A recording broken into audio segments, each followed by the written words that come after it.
देखें खास रिपोर्ट केवल आपके लिए। भट्टू कला में भी जानवरों के ऊपर वायरस का अटैक। लंपी स्किन डिजीज ने भट्टू कला में भी दी दस्तक। सूचना पल पल भट्टू में देखें यह विशेष रिपोर्ट। जनहित को ध्यान में रखते हुए हमने इस पर एक विशेष रिपोर्ट तैयार की। लंपी स्किन डिजीज क्या है, इसका नियंत्रण कैसे हो सकता है, इस बीमारी से बचाव को लेकर क्या करना चाहिए, इन सब बातों को लेकर हमने राजकीय पशु अस्पताल भट्टू कलां के वरिष्ठ चिकित्सक डॉक्टर संजय जी से बातचीत की, ताकि आप पशुपालकों को इस बारे पूरी जानकारी मिल सके। यह कितना घातक है, पशुओं में इससे कैसे बचाव हो सकता है और इसकी मृत्यु दर क्या है, इस पूरी रिपोर्ट को देखें।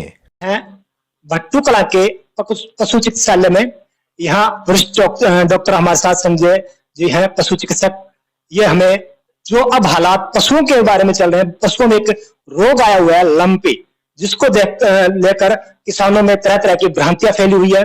और राजस्थान सीमा से सटा होने के चलते भट्टू कला क्षेत्र की सीमा राजस्थान से लगती है और इधर से जो पशु आ रहे हैं। और हम आपको बता दें कि राजस्थान एरिया में यह रोग ज्यादा फैला हुआ है। इसी को लेकर क्या अभी क्या क्या व्यवस्थाएं चल रही हैं, लंपी रोग क्या है, यह कैसे फैलता है, इसके क्या लक्षण हैं और इस रोग के होने के बाद पशु के क्या हालात हो जाते हैं और कब तक वो ठीक हो सकते हैं या नहीं, इन सब बातों के बारे में हम आज यहाँ पशु चिकित्सक डॉक्टर संजय जी से बातचीत करेंगे। ये हमें पूरी जानकारी देंगे। डॉक्टर साहब, अब जो लंपी रोग आया हुआ है, इसको लेकर अभी जो चर्चाएं चल रही हैं और ये क्या रोग है, इसके बारे में पूरी जानकारी दीजिए हमारे दर्शकों। सर, ये एक वायरल बीमारी है और इसमें पशु को बुखार आता है और उसके शरीर पे गांठें बढ़ जाती है।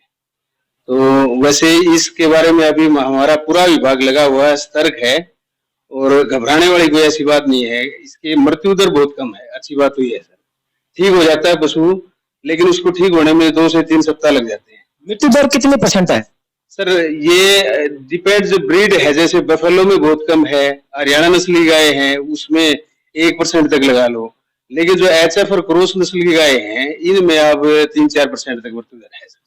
अब तक जैसा कि बताया जा रहा है, यह रोग गाय में ज्यादा आया हुआ है। हालांकि कुछ और पशुओं में भी है, जैसे कोई घोड़ा है, ऊंट है, उनमें भी चर्चा चल रही है कि उसमें भी है, लेकिन अपने एरिया में गाय में यह रोग ज्यादा पाया जा रहा है। अभी डॉक्टर साहब ने बताया कि मृत्यु दर काफी कम है, तो इसके बचाव को लेकर क्या किया जाएगी?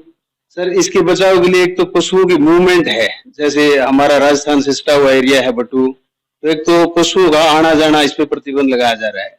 पशु मेले बंद किए जा रहे हैं सर, और बीमारी ना फैले। जो संक्रमित पशु हैं उनको स्वस्थ पशु से अलग किया जाए और उसकी मतलब डाइट पे अच्छा ध्यान दिया जाए। बुखार आता है तो उसको जो बुखार की दवाइयां हैं पशु चिकित्सालय में पशु चिकित्सक से मिले और उसका इलाज करवाएं। यह रोग कैसे फैलता है डॉक्टर साहब?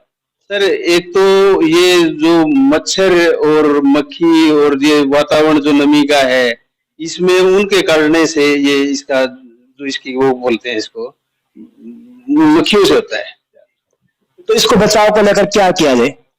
सर, बचाव के तो अभी जो मैंने बताई वही बातें हैं कि अपने एक तो मच्छर मक्खियों का जो स्प्रे है, चीचड़ वगैरह ना लगने दे, किल्ली चीचड़, और अपने घर में साफ सफाई रखे। पशु का जो पशु बाड़ा है अपना, और अच्छी पशु को खुराक दे, तो मेरे ख्याल से बचा काफी हद तक हम इसको कंट्रोल कर सकते हैं। इस वक्त हम जैसे कि बातचीत कर रहे हैं डॉक्टर साहब से, तो अपने भट्टू कला खंड की बात करते हैं, यहाँ के आप वरिष्ठ चिकित्सक भी हैं, तो अब तक अपने एरिया में है रोग कितना पांव पसार चुका है, यहाँ की क्या रिपोर्ट है? सर, ऐसी अपने एरिया में कोई ज्यादा विशेष नहीं है। कोई इक्का दुक्का संभावित पशु है तो उनका जैसे अलग भी करने में हम लगे हुए हैं। जो हमारे को दिख रहा है, कल 2-4 पशु अलग किए थे, तो ऐसी बात नहीं, ठीक है, वो रिकवर करने लग रहे हैं। उनकी ट्रीटमेंट कर दी प्रॉपर। और विभाग हमारे डीडी साहब हैं, एसटीओ साहब हैं, उन्होंने अवेयरनेस कैंप के लिए बोल रखा है हर ब्लॉक लेवल पे। डॉक्टर सुखविंदर सिंह हैं, डॉक्टर चंद्रपाल गढ़वाल हमारे उपमंडल अधिकारी हैं।